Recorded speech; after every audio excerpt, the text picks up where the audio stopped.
When I was in Los Angeles and covering, especially Reagan and the student politics of the university, I met this crew cut guy who was the head of J. Walter Thompson, the advertising agency, and he was the UCLA alumni representative on the Regents, and his name was Bob Haldeman.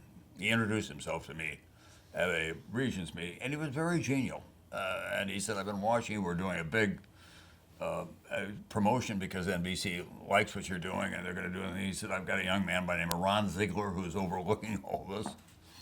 And so I then stayed in touch with him because he was plugged into the Republican Party.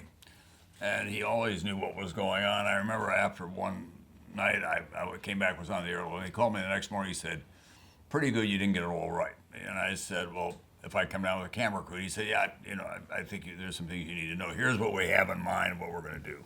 He now goes off with Nixon in the campaign, and when he would come back to Los Angeles, he was changed. He was harder.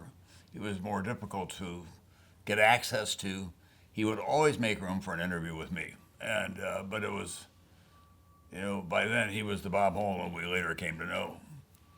So about a year and a half into the administration, I get a call from him, and he said, "I have a friend in Los Angeles going to take you to lunch tomorrow. I want you to listen." I said, "What's this about?" He said, "Go to lunch." So I go to lunch, and the guy says, "Bob and the president have talked about this. They want you to be his press secretary."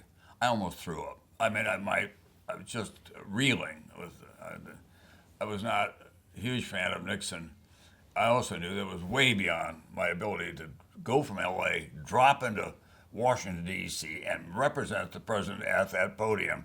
I'd get killed. Anybody would have in those days coming. That's what happened to Ron. He wasn't prepared for it. So I went back to the office and I said to my boss, told him what had happened. I said, "Between us, nobody cannot tell anybody about this. I had just signed a new contract." He called New York. Julian Goodman, who was running NBC in those days, was going down. He said, "I'll take care of this." Julian was a fan of mine. And he took Haldeman aside and he said, "We understand you made an approach to town. We have big plans for him. I think he wants to stay there." I said, "Okay." I found out later that Bob didn't give up. He'd call that same guy about once a month and said, "Go back." And he said, "I'm telling you, he's not going to do this."